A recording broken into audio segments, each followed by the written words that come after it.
At the height of the American newspaper age, a single man decided each morning what 40 million people would be frightened of, amused by, or outraged at before breakfast. He owned presses in New York and San Francisco and Chicago, Boston, and Los Angeles.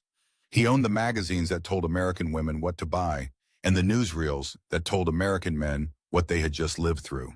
He collected cathedrals in crates. He built a castle on a Californian hill because there had never been one there before. There was almost nothing in the visible world he could not acquire. And yet the arrangement at the center of his own life was one that no amount of money ever resolved. It was simply divided, geographically, permanently, and with a kind of terrible politeness, between two women who spent a quarter of a century occupying opposite edges of the same continent. One of them lived in New York. She had the name, the sons, the family pew, and the legal signature that mattered. Her afternoons were spent in committee rooms, at the head of a fund that put milk into the hands of women who could not afford it. She was photographed in pearls and dark velvet, and the caption always read the same way: Mrs. William Randolph Hearst. Her name was Millicent. She had been born above the noise of a working New York, the daughter of a modest vaudeville performer, and she had first been seen by her future husband from the dark of a Broadway theater while she was still a girl on a stage bicycle. The other lived in California. She had the house on the hill with 100 rooms, the beach house with a marble pool, the film company built around her face, and, every day for more than 3 decades, the man himself. She was one of the finest comic actresses of the silent screen, and one of the most consistently underestimated, largely because the person who loved her insisted on casting her in costume dramas she was entirely wrong for. Her name was Marion. What follows is the story of those two lives running in parallel, the wife who would not sign the papers, and the star who never asked her to. It is a story about loyalty of two very different kinds, about money used quietly and money used loudly, about a film that destroyed a woman's reputation for 30 years, and about an afternoon in the late 1930s when the mistress rescued the fortune that the wife had declined to save. Subscribe for more documentaries on the great dynasties of old money. New episodes every week. Neither woman won. That is the first thing to understand. One kept the name and lost the marriage. The other kept the man and lost her reputation. Between them, they held every part of a life that no single person ever held whole. And when the end came, in the August heat of a Beverly Hills bedroom, one of them was in the room and was not permitted to stay, and the other was 3,000 miles away and arrived in time to walk slowly, in mourning black, around a copper casket that belonged, by law, entirely to her. In 1897, at the Herald Square Theater on Broadway, a musical comedy called The Girl from Paris was drawing crowds through a New York summer. Among the ensemble were two sisters billed, in the fashion of the moment, as bicycle girls, young performers who rode across the stage on machines that had become, in that decade, the great symbol of modern freedom for women. The elder was Anita. The younger was Millicent Veronica Wilson, born in New York on the 16th of July, 1882. Their father, George Wilson, was a vaudeville man of moderate success. Their mother was Hannah Murray Wilson. It was not a poor household in the desperate sense, but it was a household in which income depended on whether an audience turned up, and in which two daughters were sent out to earn from a very young age. The Wilson girls had grown up backstage. They knew the smell of gaslight and grease paint, the cold of unheated dressing rooms, the particular sound a house makes when it is half empty. In the audience that season, as he was in the audience of a great many New York theaters, sat a tall, oddly soft-spoken man of 34 with a fortune behind him and a newspaper war in front of him. William Randolph Hearst had been born in San Francisco on the 29th of April, 1863, the only child of a mining senator and a school teacher who had become one of the great philanthropists of the American West. He had been given the San Francisco Examiner by his father as a young man, had turned it into something loud and profitable, and had then come east to do the same to New York. By the time he began appearing at the Herald Square, he was already the most disliked and most imitated publisher in America. He was also, in the language of the day, a stage door Johnny. The chorus lines of Broadway were, for men of his class and generation, a recognized hunting ground, and nobody at the time pretended otherwise. What made the Wilson episode different was that it did not end when the run ended. The sources disagree on precisely how old Millicent was when he first noticed her. She was somewhere in her middle teens, and he was more than twice her age. What is documented is the shape of what followed. A courtship that lasted years rather than months, conducted with her elder sister Anita present as chaperone, and observed with mounting displeasure by the one person in the world whose opinion Hearst genuinely feared. Phoebe Apperson Hearst had begun life as a country school teacher in Missouri. By the 1890s, she was among the most influential women in California. A founder of institutions, a patron of the University of California, a collector, a builder. She had raised her son almost alone while his father chased silver across the West, and she had made him what he was. She did not want a chorus girl. The objection was not moral, it was categorical. In the social arithmetic of the period, a young woman who appeared on a stage for money existed in a separate class from the world Phoebe had spent 30 years entering. There were dynasties in New York, Astors, Vanderbilts, Belmonts, whose drawing rooms could be closed to a family for a generation over precisely such a marriage. Phoebe understood, better than her son did, that his political ambitions would be judged in those drawing rooms. Hearst waited her out. It took him 6 years. On the 28th of April, 1903, in New York, William Randolph Hearst married Millicent Veronica Wilson. He was 1 day short of 40. She was 20. They left immediately for Europe, where he did what he always did on the continent, which was to buy things at a rate that alarmed everyone around him. Phoebe did not come round quickly. What eventually softened her, according to the family record, was not persuasion but grandchildren. And there would be 5 of them. There is a temptation, looking back, to read the marriage of 1903 as a mistake concealing itself as a romance. The documents do not support that. For the first 2 decades it functioned, and it functioned in a very particular way, as a political partnership. Because in the spring of 1903, William Randolph Hearst did not primarily want to be a newspaper proprietor. He wanted to be President of the United States. That autumn, he took his seat in the House of Representatives, elected as a Democrat from a New York district. In 1904, he made a serious attempt at his party's presidential nomination and failed. In 1905, he ran for mayor of New York and lost by a margin narrow enough that he spent years insisting the count had been dishonest. In 1906, he ran for governor of New York and lost. In 1909, he ran for mayor again and lost again. 4 campaigns in 6 years, each one louder and more expensive than the last, each one ending with the same result. Through every one of them, the woman standing beside him on the platform was the former bicycle girl from Herald Square. And she was extraordinarily good at it. This is the part of Millicent Hearst that the later story tends to erase. She had been trained since childhood to hold a room, to be looked at, to project without appearing to project, to keep composure while something went wrong in the wings. Those are political skills. She had them before she had the money to use them. The children arrived in a rhythm that mapped almost exactly onto the campaigns. George was born in the spring of 1904 in Washington, while his father sat in Congress. William Jr. followed in January 1908. John came at the end of that decade. And in December 1915, there were twins, Randolph and David, 5 sons, no daughters. In a family with an empire to inherit, this was regarded at the time as a kind of dynastic triumph, and it altered Millicent's standing permanently. The chorus girl was now the mother of the Hearst heirs. Phoebe, who had refused to attend the wedding celebrations with any enthusiasm, became a devoted grandmother. Millicent, meanwhile, was building something of her own and building it in exactly the arena where her husband was failing. He could not persuade New York to elect him. She could persuade New York to give her money for causes.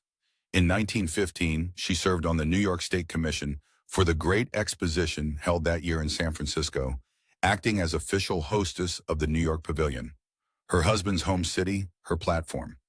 When the United States entered the war 2 years later, the mayor of New York appointed her chairman of the Mayor's Committee of Women on National Defense. Under her, the committee ran a canteen for servicemen, staged patriotic rallies, organized entertainments, and distributed coal, milk, and ice to families who had none. She sat on committees to raise funds for the rebuilding of France and for the relief of French orphans. And then, in 1921, she founded the thing that outlasted everything else she did, the Free Milk Fund for Babies. It is a modest name for a large operation.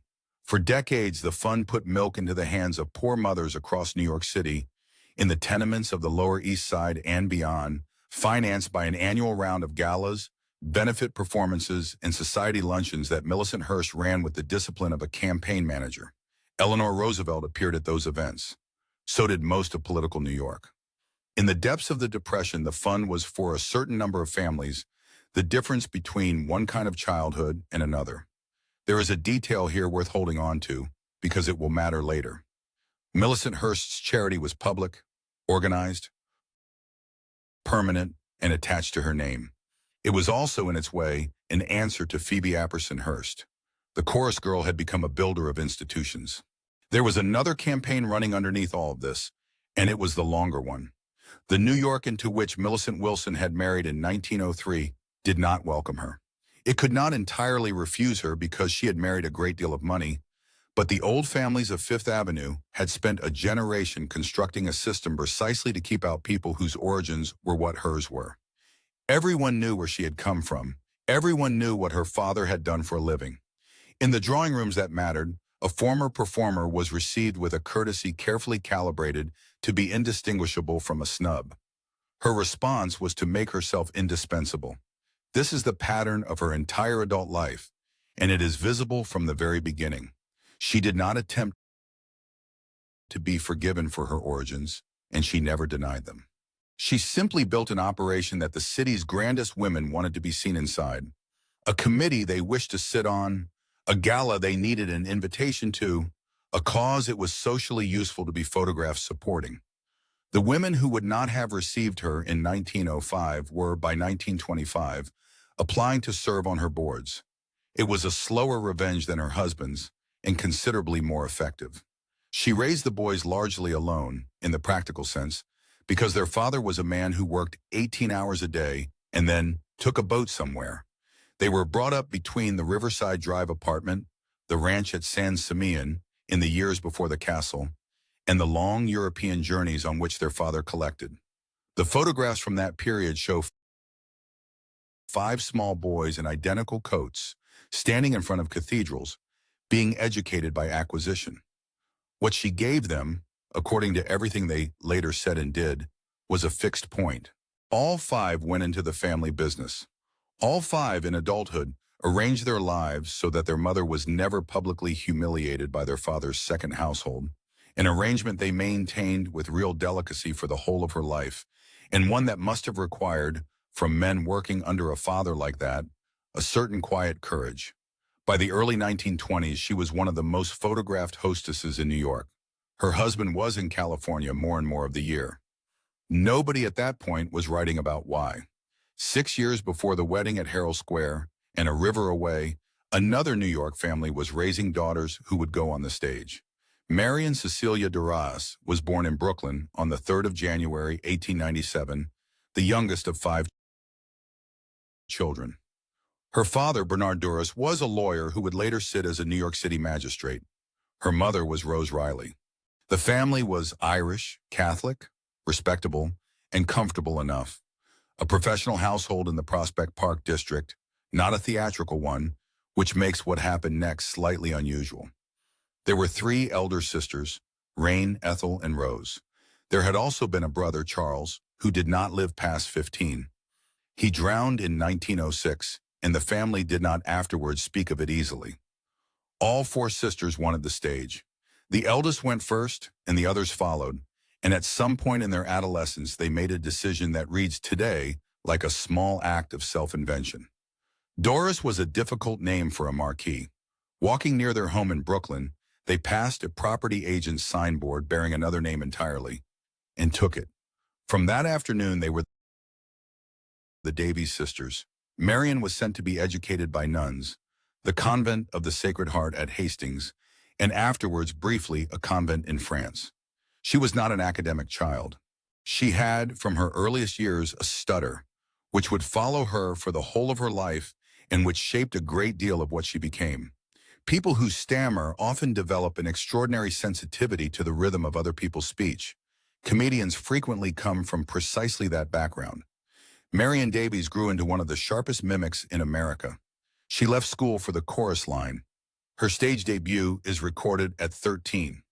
By 1914, she was on Broadway in a musical called Chin Chin, and shortly afterwards she was in the Ziegfeld Follies, the most visible chorus in the country, in a shop window for exactly the kind of man who had once sat in the dark at the Herald Square.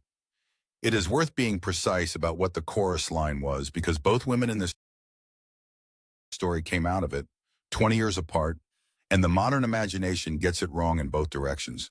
It was not disgrace. Thousands of respectable New York girls went into it. The pay was better than a shop or a factory, the hours were tolerable, and for a family with more daughters than income, it was a rational decision. Marion Davies' father was a lawyer who would sit as a city magistrate. He did not send his daughters onto a stage out of desperation, but it was also not innocence, and everyone concerned knew it. The men who bought the front seats were, in a very substantial proportion, there to look at girls of 17. The great reviews of the period were organized around exactly that transaction and made no secret of it. A chorus girl in New York in the 1910s existed inside a structure in which the most reliable route out of the chorus was a wealthy man, and in which a young woman's professional future could be decided by who came backstage. That was the world in which Millicent Wilson met a publisher of 34 in the 1890s. It was the same world, essentially unchanged, in which Marion Davies met the same man 20 years later, at almost exactly the same age Millicent had been. He did not vary his method in 2 decades. Neither did the system that supplied it.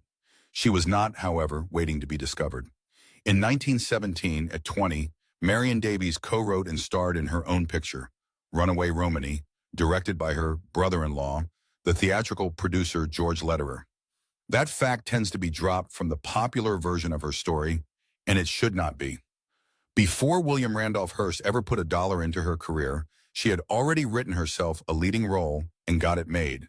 The accounts differ as to precisely when the two of them met, and Marion's own memory of it was characteristically vague. What is certain is that by the closing years of the war they were involved, and that in 1918 he took formal control of her professional life. He was 55. She was 21. His wife was in New York, running a wartime committee. The company he built around her was called Cosmopolitan Pictures, and it was from the beginning an instrument of one man's taste rather than an assessment of one woman's talent. Hearst wanted her in velvet. He wanted plumed hats, throne rooms, staircases, and history. The kind of picture in which a young woman in a farthingale is mistaken for a commoner by a king. In 1922, he produced When Knighthood Was in Flower, a Tudor costume epic with a production cost of roughly $1.75 million, which made it the most expensive film yet made anywhere. It was followed by Little Old New York and by a run of similar productions, each mounted with a lavishness that had less to do with the box office than with a private conviction that she deserved to be seen in gold. The trouble was that Marion Davies was funny, not decoratively funny. Genuinely, structurally funny. A physical comedian with impeccable timing and a gift for impersonation that could stop a room. When the studios finally allowed her to do what she was built for, in pictures like The Patsy and Show People, both released in 1928, the result was some of the best comic screen acting of the decade. Audiences understood it immediately. Her lover, who controlled her career absolutely, never entirely did. And so the promotion began. Every Hearst newspaper in America reviewed her pictures. Every Hearst newsreel found her. Her name appeared in the gossip columns of a syndicate that reached tens of millions of readers, written by employees who understood exactly what was expected of them. Hearst reportedly spent $7 million establishing her as a star. It was the most generous thing he could have done, and it was the single most damaging. Because from that moment onward, nobody can entirely tell, even now, Vincent, where Marion Davies ended and the machinery began. Every good review was suspect. Every award, every ranking, every adoring paragraph carried the same silent asterisk. When she was excellent, it looked like propaganda. When she was miscast, it looked like proof. Then the pictures learned to talk, and everyone assumed it would finish her. The stutter had been with Marion Davies since childhood. In the silent era, it had been an irrelevance, and possibly an advantage. An actress who could not always trust her tongue learns to say everything with her face, and her face was one of the most eloquent in American cinema. Sound threatened to take that away. She was, by every account, frightened. She made the transition anyway. Her first talking picture came at the end of the 1920s, and she went on to work through the following decade opposite the biggest male stars of the period. Clark Gable twice, Bing Crosby, Gary Cooper. She was competent in sound, sometimes better than competent, and the stammer, which appeared reliably in private conversation, almost never appeared on a soundstage. Actors who worked with her described watching it vanish the moment the camera turned over. But something else was closing in, and it was not her voice. In the middle of the 1930s, the studio at which Cosmopolitan Productions were housed was preparing an adaptation of a celebrated stage play about the poet Elizabeth Barrett. Hearst wanted the part for Marion. The head of the studio, who had his own loyalties and his own view of what the picture required, gave it to another actress, the wife of his production chief. It was a straightforward piece of studio politics, and by the standards of the industry, it was not even especially cruel. Hearst's response was to move his entire film operation and his newspaper's attention to a rival studio across town. He did it for her. That was the reasoning, and there is no evidence it was anything else. But the effect, repeated in various forms across 2 decades, was to make Marion Davies into a permanent problem for every executive she worked with. An actress who could not simply be cast or not cast on the ordinary commercial grounds, because behind her stood a man capable of turning a national press against a studio over a supporting role. Nobody in that position is ever allowed a normal career. The parts that came after the move were thinner, the pictures made less. By the middle of the decade, she was being reviewed with a cruelty that had almost nothing to do with her performances and everything to do with the 15 years of manufactured praise that had preceded them. The Hollywood that surrounded her was not fooled about her personal qualities, at least. She was, by universal testimony across 4 decades, the best-liked woman in the film colony. Generous to crews, quietly paying medical bills for people she barely knew. Funding the passage home of a forgotten actress who had ended up destitute in England, sending other people's children to school out of her own account. She kept no distance whatsoever. It is very difficult to find anyone who worked with her and disliked her. She was also, increasingly, the hostess of a court. The parties at San Simeon and later at the beach house in Santa Monica were the parties that mattered in California. Costume balls, weekend cruises, a guest list running from Charlie Chaplin to visiting British statesmen. Marion presided. Hearst, austere in his personal habits and famously strict about hard liquor under his own roof, watched from the edge with the expression of a man who could not quite believe his luck. And 3,000 miles away, in the Clarendon on Riverside Drive, his wife read about it in the society pages of her husband's own newspapers. In the middle of November 1924, a 280-foot yacht called the Oneida left San Pedro Harbor bound for San Diego, carrying one of the most consequential guest lists in the history of American gossip. The occasion was a birthday. Thomas Ince was one of the founding figures of the American film industry, the man who had effectively invented the studio production system, the shooting schedule, the continuity script, and the budget as instruments of manufacture. He was also, by that autumn, in financial difficulty, and he was hoping to conclude an arrangement that would bring Hearst's Cosmopolitan Productions onto his lot. He missed the sailing, he took a train down the coast, and joined the party the following morning. That night, the guests celebrated his birthday at dinner. Sometime afterwards, he became seriously unwell. He was taken off the yacht and brought ashore, and within a very few days, he died at his home in Benedict Canyon. His personal physician recorded heart failure. The district attorney in San Diego made inquiries and announced that there was nothing further to investigate. The body was cremated, as Ince and his wife had long intended it should be. Those are the documented facts, and they have never been overturned. What happened next belongs to a different category altogether. The Hearst paper's first accounts of Ince's death gave a version of events that did not match what other guests remembered. Rival papers noticed.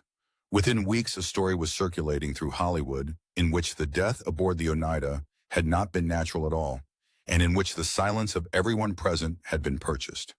The tale, repeated in countless retellings ever since and eventually dramatized in films, holds that something occurred on that yacht which the most powerful newspaper proprietor in America was able to bury.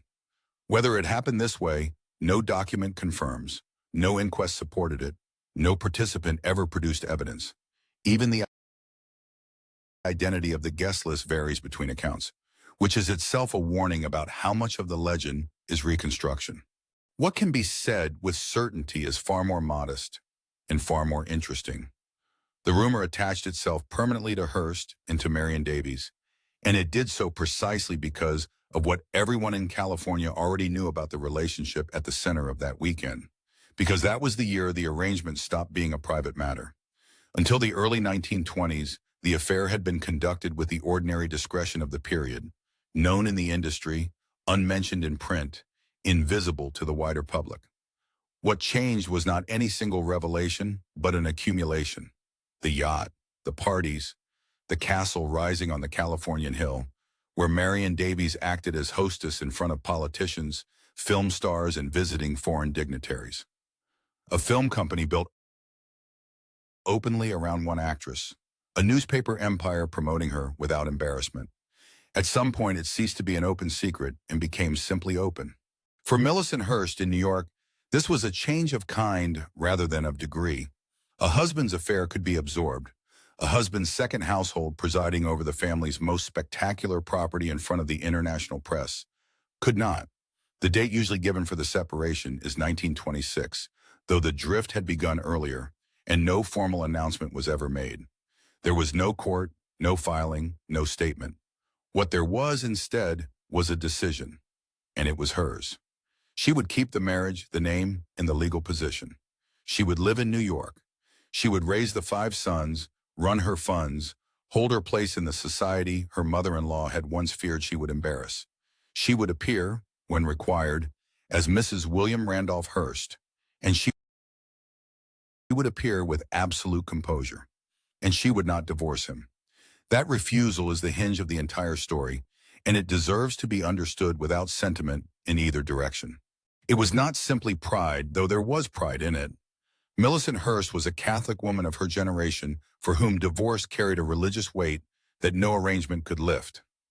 It was also a matter of standing. In the New York of the 1920s, a divorced woman lost a very great deal, and a divorced woman of theatrical origins lost more. And it was, unmistakably, a position of leverage. The one thing in the world her husband wanted that all his money could not buy. He never publicly asked her for it. She never publicly refused. And for the next quarter of a century, the most powerful publisher in America lived openly with a woman he could not marry, because his wife would not release him, and neither of them would say so out loud. An arrangement of that kind does not stay quiet by itself. It has to be maintained, and in this case it was maintained by the largest publicity apparatus in the world. The instrument was a small, round, relentlessly cheerful woman from Illinois named Luella Parsons, who had begun as a scenario writer, drifted into film journalism, and been picked up by the Hearst organization in the years after the war. By the 1930s, her column was carried in hundreds of newspapers and read by something in the order of 40 million people. She could make a career with a paragraph. She could end one with a sentence. What she was, functionally, was the arrangement's press office. Marion Davies appeared in that column as a great star and a great hostess. The parties were reported. The gowns were reported.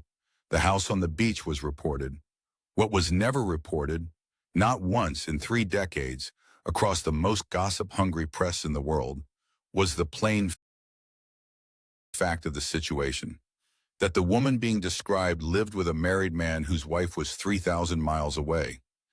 And the same silence ran in the other direction. Millicent Hearst appeared regularly in the same newspapers, opening a gala, chairing a fund, receiving a delegation, Always as Mrs. William Randolph Hearst, always with the calm authority of a woman at the center of her own life. The two women were covered in the same publications, sometimes in the same week, and the coverage was arranged so that neither of them ever appeared to be standing anywhere near the other. It was not censorship in any formal sense.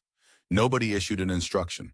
It simply became understood, across an organization employing tens of thousands of people, that certain sentences were not written. The rival press was not so constrained, and the arrangement was an open joke in New York, in Chicago, and in London for 25 years. But the ordinary American reader, the reader who bought a Hearst paper in the morning and went to a Marion Davies picture on a Saturday, was told nothing.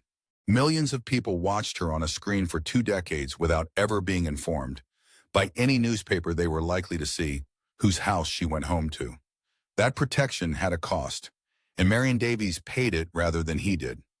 Because when a career is defended by an apparatus that size, every part of it becomes suspect. The good reviews, the awards, the box office, and eventually the woman herself. There was no way for her to be believed. The machinery designed to make her untouchable had also made her impossible to assess, and it left her without the one thing that might have protected her later, which was an independent reputation. 20 years afterwards, when a young director came to make a film about a newspaper king, the machinery would be turned against that film with everything it had, and the person destroyed by the collision would not be the newspaper king. By the end of the decade, the geography had hardened into something almost formal, and both women had a kingdom. Marion stood on a hill above the Pacific at San Simeon. Hearst had begun building it around 1919 on land his father had bought as a cattle ranch, working with Julia Morgan, the first woman licensed to practice architecture in California, and one of the most gifted American architects of her generation. They would work on it together for close to 28 years and never finish it. Cathedral ceilings arrived from Europe in crates. Roman sarcophagi were set into terraces. Whole monastic cloisters were shipped across an ocean and stored, some of them never unpacked. Marion Davies presided over the house as though she were its mistress in every sense the word allows, because in every functional sense she was. She organized the costume balls. She made the guest lists. She managed the fantastically complicated business of entertaining 40 people at a time who all wanted the host's attention. Guests recalled the strict rule about spirits, the single-week cocktail before dinner, the enormous refectory table with the paper napkins and the bottles of tomato ketchup set out among the tapestries. It was one of the strangest households in the world, and it ran, largely, on her charm. Then, at the end of the decade, she acquired a second one entirely of her own.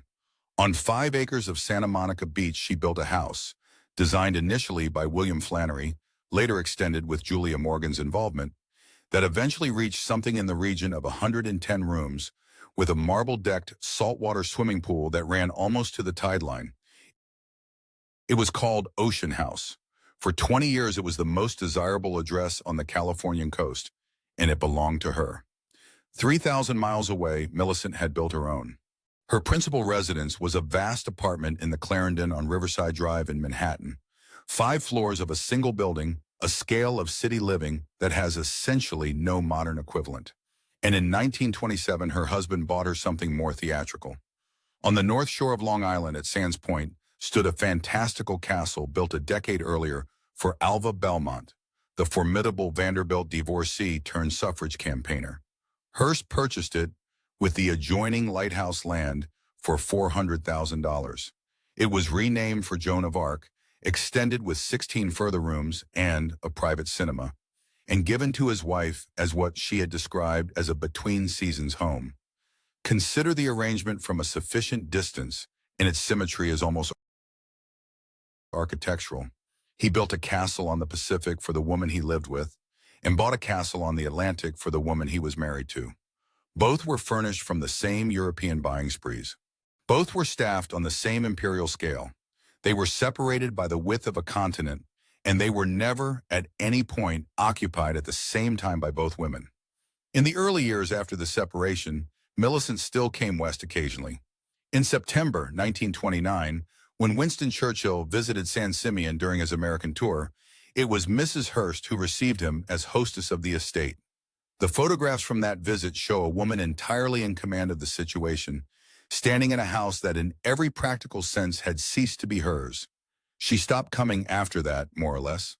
In 1933, at the Long Island Castle, the Hearsts held a dinner dance for something in the order of 2,000 guests, filling the great stone courtyard with the film industry, the newspaper industry, and a considerable proportion of the international social register.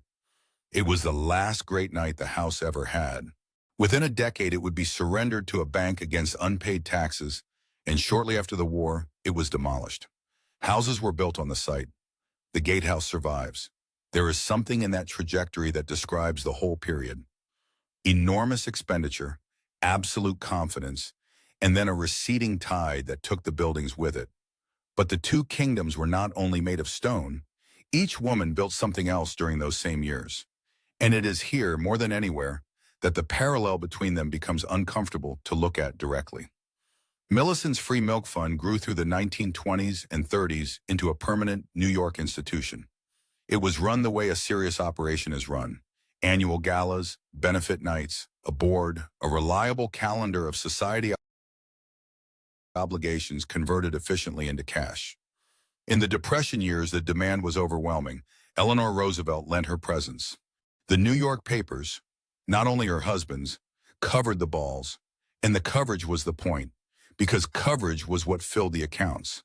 In California, meanwhile, Marion Davies had discovered the same thing from a different direction. In the middle of the 1920s, she began supporting a small clinic in Sawtelle, a poor district on the western edge of Los Angeles, serving families who had no access to a doctor. She then did something more substantial. She bought a block of land on the site of a former dairy, hired the architect who had designed her beach house, and in 1928 opened a purpose-built children's clinic in the Spanish colonial style.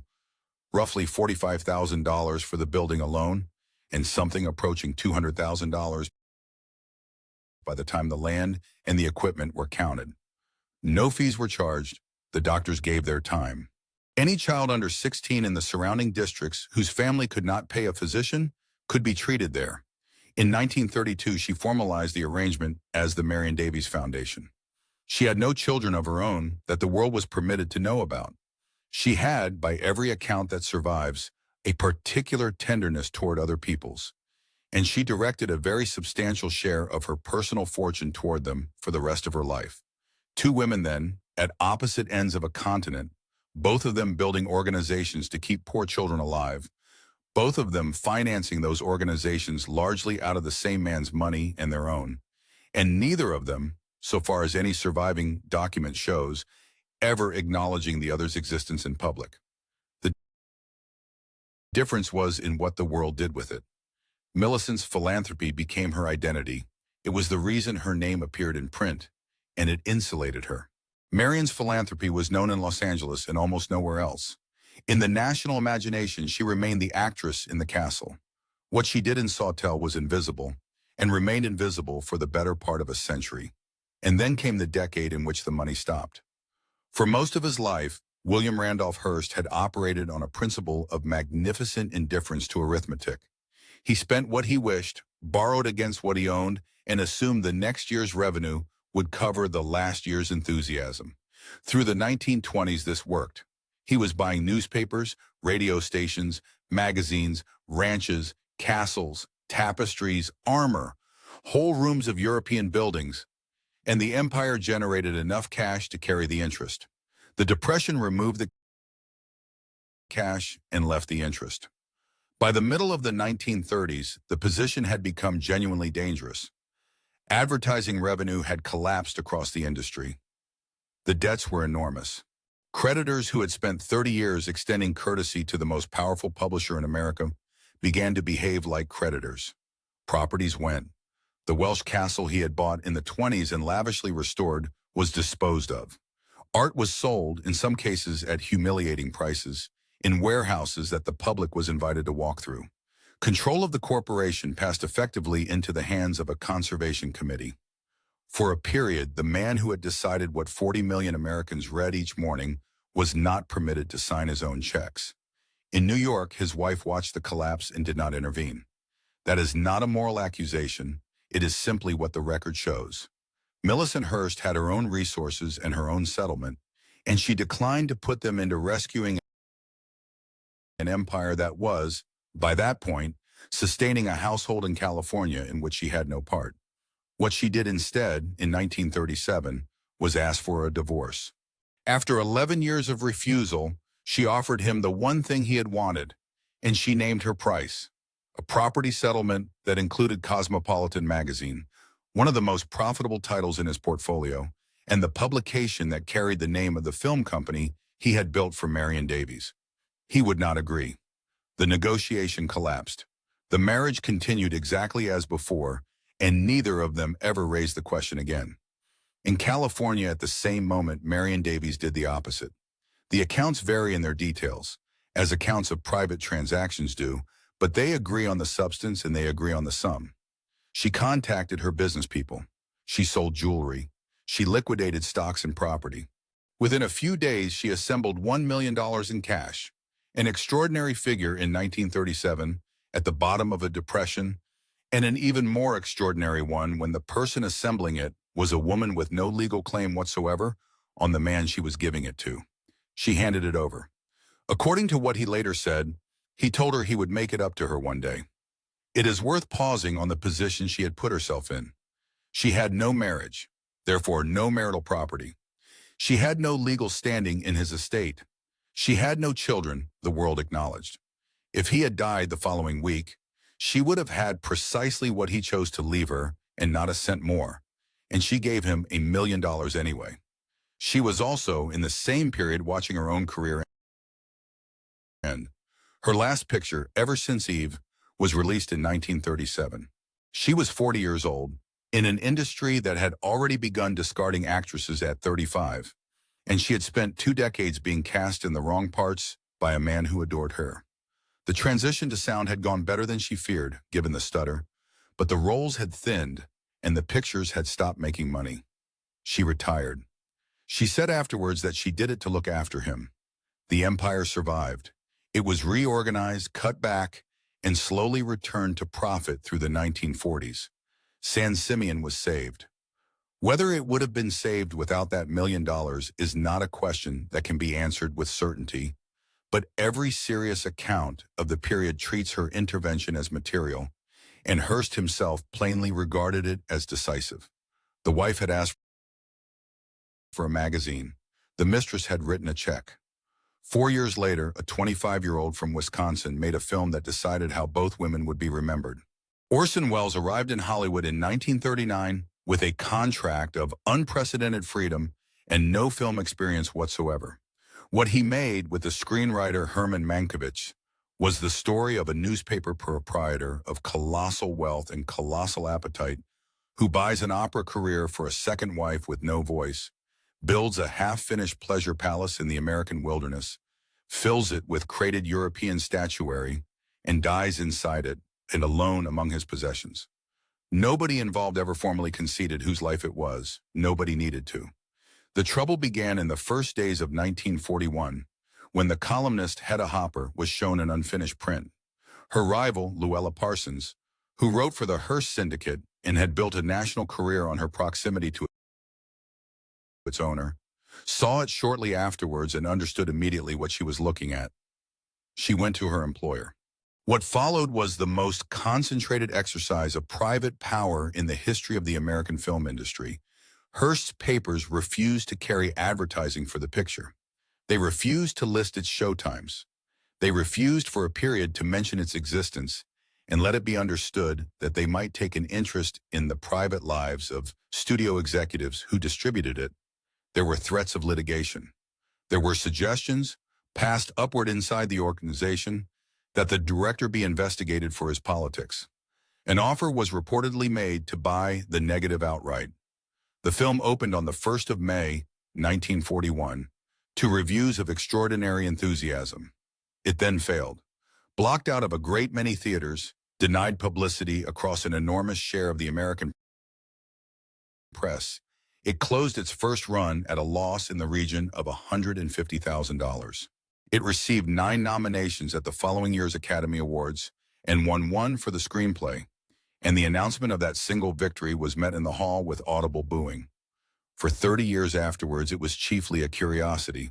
Then it came back, in Europe first, then on American television, and became, by common agreement, the most admired film ever made in the United States.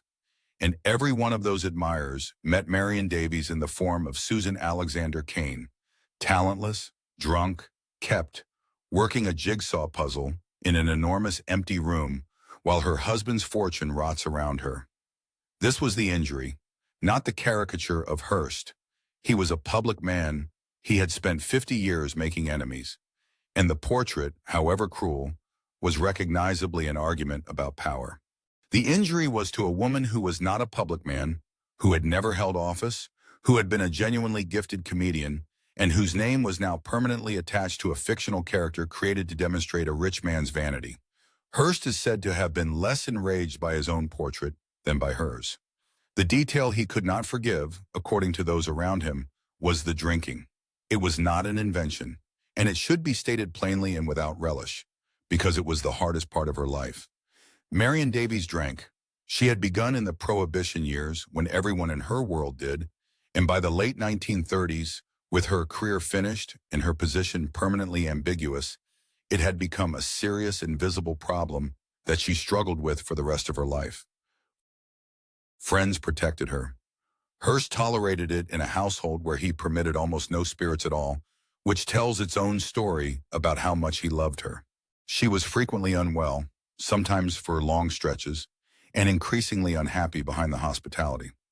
What the film did was take the truest private difficulty of her life, strip it of every mitigating circumstance, and hand it to the 20th century as her definition. Wells, to his considerable credit, spent his later years attempting to correct it. He said repeatedly that Susan Alexander was not Marion Davies, that Davies had been a real artist whose talent Hearst's patronage had smothered rather than created, and he eventually wrote a foreword to her memoir saying so. In 1971, the critic Pauline Kael made the same argument at length in print, that Davies had been a leading lady of genuine standing who had never needed the promotional machinery she was buried under. By then, she had been dead for 10 years.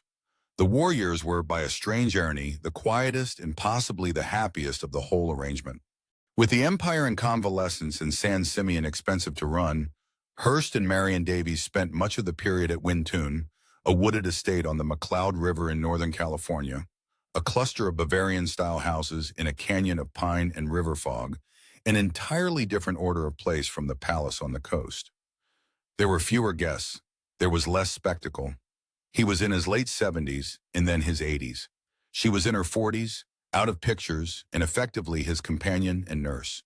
Those who visited described something that reads, in the accounts, like an ordinary long marriage.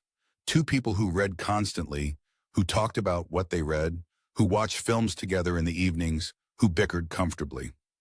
He was, by every report, entirely dependent on her presence. She had organized her life so completely around him that when a doctor's appointment took him away for a day, the household noticed. In New York, Millicent Hearst was doing what she had done for 20 years. The Free Milk Fund continued. The galas continued. Her sons, now grown men with their own marriages and their own places in the corporation, moved between the two worlds and were, by all accounts, scrupulously careful with their mother's feelings. That care is documented, and it is one of the few tender details in the entire story.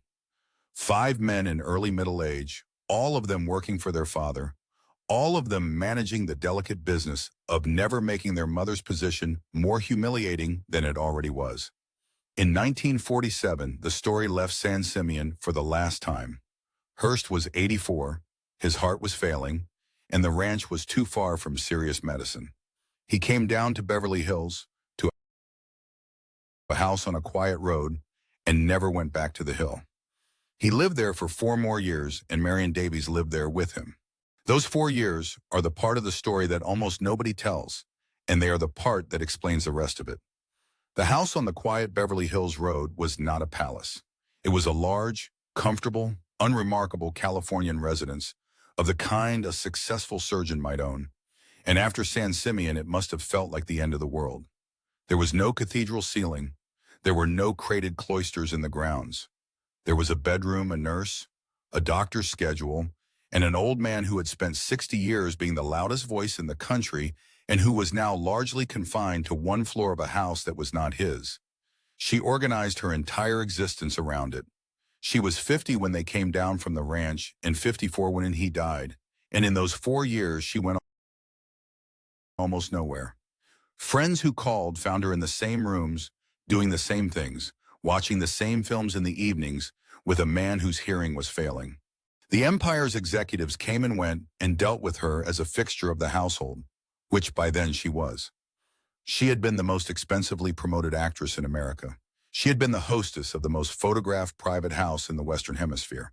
She spent the last 4 years of the arrangement in a suburban bedroom in a city that had forgotten her professionally, keeping a dying man company. Whatever else the phrase "kept woman" was ever supposed to mean, it does not survive contact with that. On the 5th of November 1950, in that house, he did something that would detonate 10 months later. He called in lawyers and signed an agreement with her. On his death, she would become the sole voting trustee of the corporation that sat on top of the entire empire and would remain so for life. It was, in effect, control. She told no one. Then came the summer. He died on the morning of the 14th of August, 1951, in the Beverly Hills house, in his 89th year. She was not with him at the moment it happened. In the days beforehand, the house had filled with family, executives, doctors, and nurses, and she had grown extremely distressed at the noise and the crowding around a dying man. A doctor sedated her. She slept. By the time she woke, the body had been removed and taken north, and the men who had run the empire on his behalf had begun running it on their own. Within 20 minutes of the death, the corporation's chief operating officer had walked into the house and informed the staff and the nurses that they now worked for him. She said afterwards to a reporter that a possession of hers had been taken, that she had loved him for 32 years, that she had not been able to say goodbye. Whatever else can be said about the ambiguity of her position over 3 decades, on the morning of the 14th of August, it resolved itself with brutal clarity. She had no standing. She was not next of kin. She was not, in the eyes of the law, anything at all. The body was carried to San Francisco and lay in state in the Episcopal Cathedral on Nob Hill. The funeral was held on the 17th of August. The great copper casket was set in the chancel between crosses of white lilies. The Bishop of California read the service. The governor was there, in the industry, in the political class of 2 states, in the executives.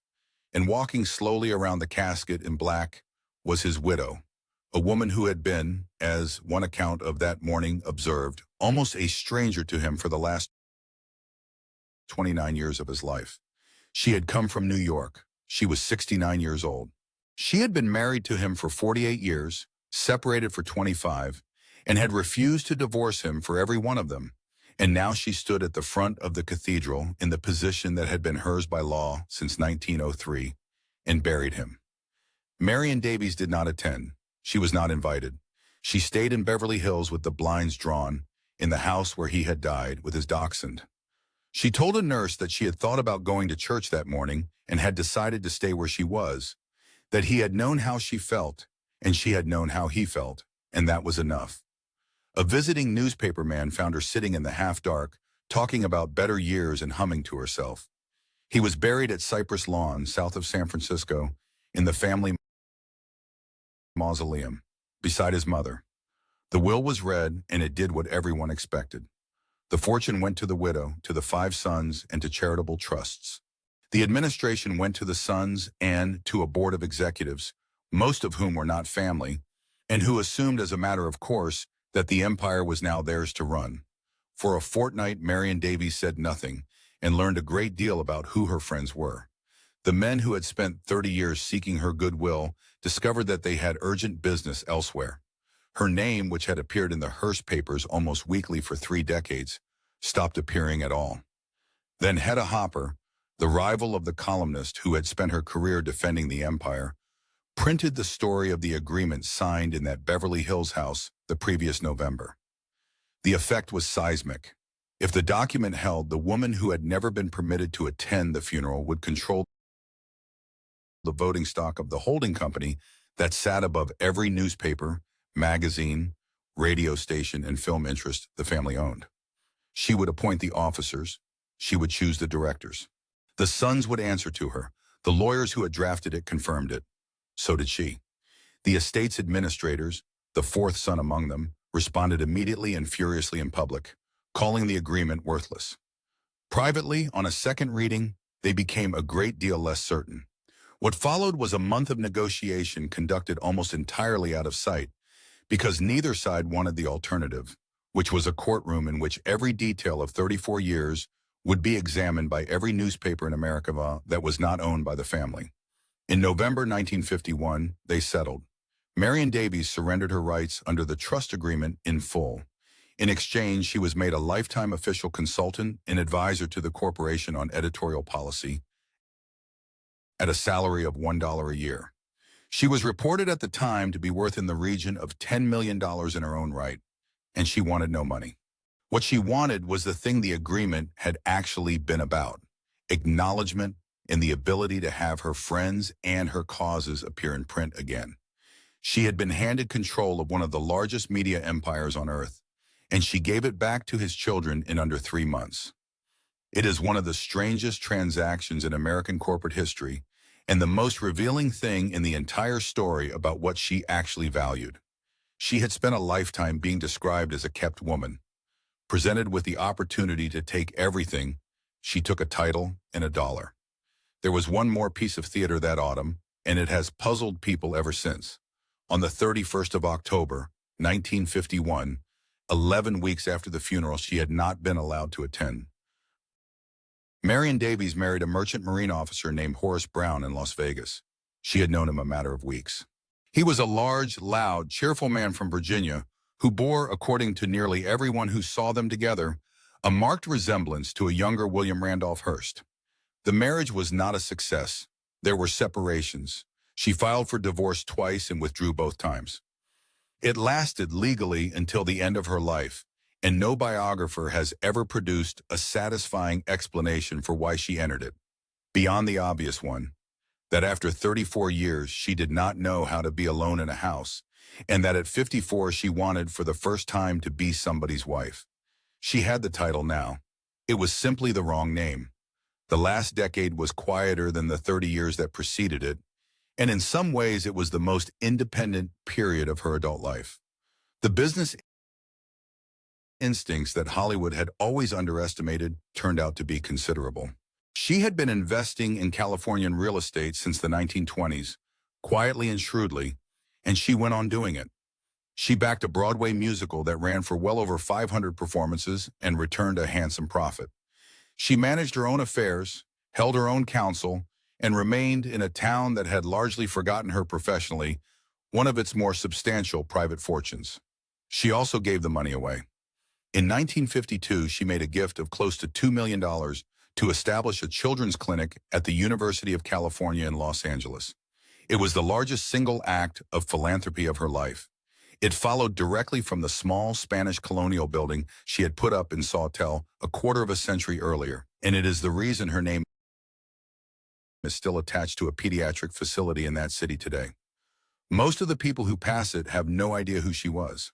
In the summer of 1960, when the Democratic National Convention came to Los Angeles, she turned her own house and the houses of her relatives over to the Kennedy family for the duration.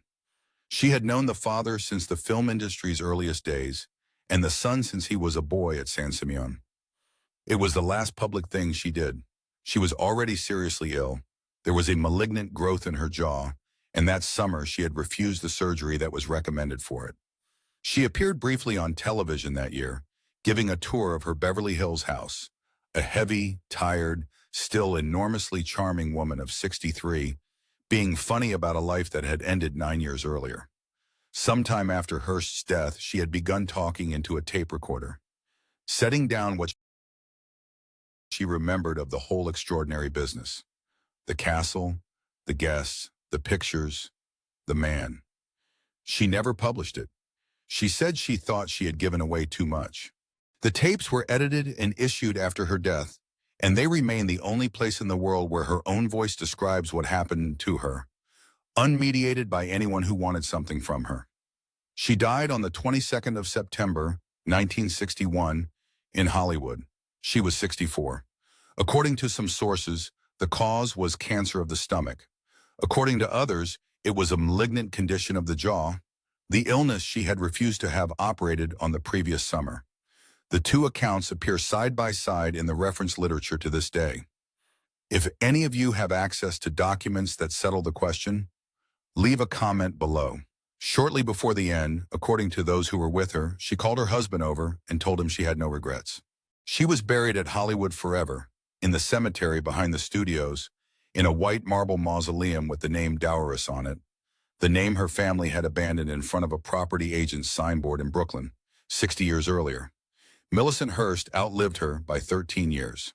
She had been a widow since 1951, and after the funeral, she went back to New York and resumed, without visible alteration, the life she had built there in 1926. There were the funds and the committees. There were the galas, fewer now, in a city where the kind of society she had spent 40 years mastering was quietly dissolving. There were summers on Long Island where her grandchildren came to stay for a fortnight at a time and remembered her decades later with real warmth.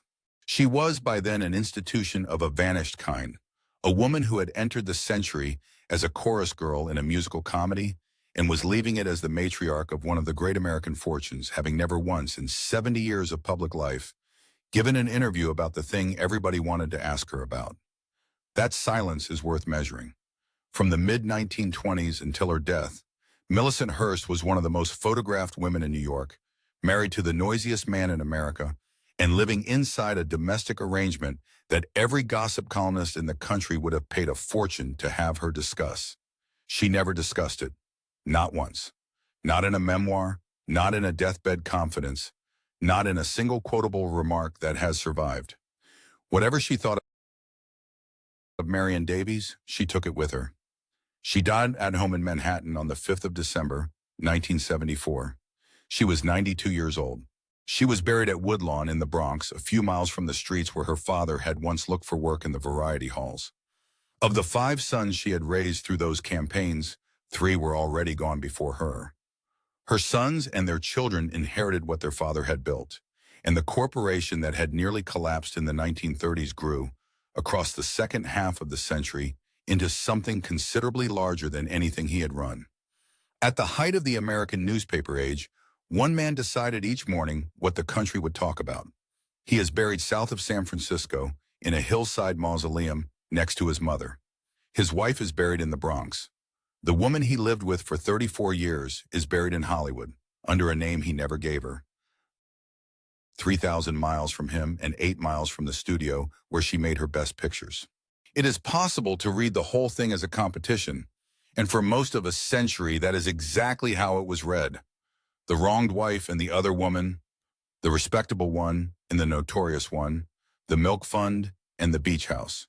That reading requires almost nothing to be known about either of them, which is presumably why it lasted so long. What the documents show is something less satisfying and considerably more interesting. Both of them were girls from working New York who went onto a stage because their families needed the money. Both of them were noticed there by the same wealthy man 20 years apart at almost exactly the same age. Both of them built substantial charitable operations that kept poor children alive on opposite coasts at the same time without ever acknowledging that the other one existed. Both of them were defined for the rest of history by their relation to him, and both of them were, in their own right, considerably more capable than the men around them assumed. And both of them lost the same thing, which was the ordinary possibility of a settled life. Their afterlives have been unequal in a way that would probably have surprised both of them. Marion Davies has been slowly, painstakingly recovered. It took decades. The director who had done the damage spent his last years saying publicly that he had done it. Critics went back to the comedies of the late 20s and found, to their evident astonishment, a first-rate comic actress. Film archives restored the pictures. Biographers went into the papers and found the clinic in Sawtell, the $2 million given to a university hospital, the $1 million handed over in 1937, the astonishing decision to give back an empire. The house on the beach is a public facility now. anyone can walk through the surviving guest wing and swim in her pool. Her name is on a children's clinic in a city where almost nobody recognizes it. She has become, at long last, the subject of her own story rather than a footnote in someone else's. Millicent Hearst has not been recovered because there is nothing to recover her from. She was never accused of anything. She was never caricatured in a masterpiece. She simply went on being respectable for 92 years and left no scandal, no memoir, and no quotable line. And the historical record treats her accordingly. A paragraph in her husband's entry, a photograph in a fundraising archive, a milk charity that fed poor children in New York for decades and is now remembered by nobody at all. There is a lesson in that about how history sorts women, and it is not a flattering one. The woman who was ruined is now studied. The woman who behaved impeccably has effectively disappeared. Millicent kept the name and spent half a century as the wife of a man who lived elsewhere. Marion kept the man and spent half a century being described in print as an accessory to his vanity, culminating in a masterpiece of the cinema that told the world she had no talent at all.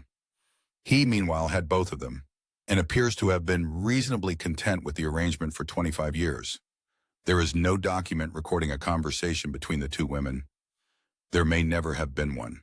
What there is instead is a photograph from September 1929 of a poised woman in her 40s receiving a distinguished English visitor on the terrace of a castle above the Pacific, a house she did not build, could not keep, and had already, in every way that mattered, ceded to somebody else. She is smiling. She is entirely in command.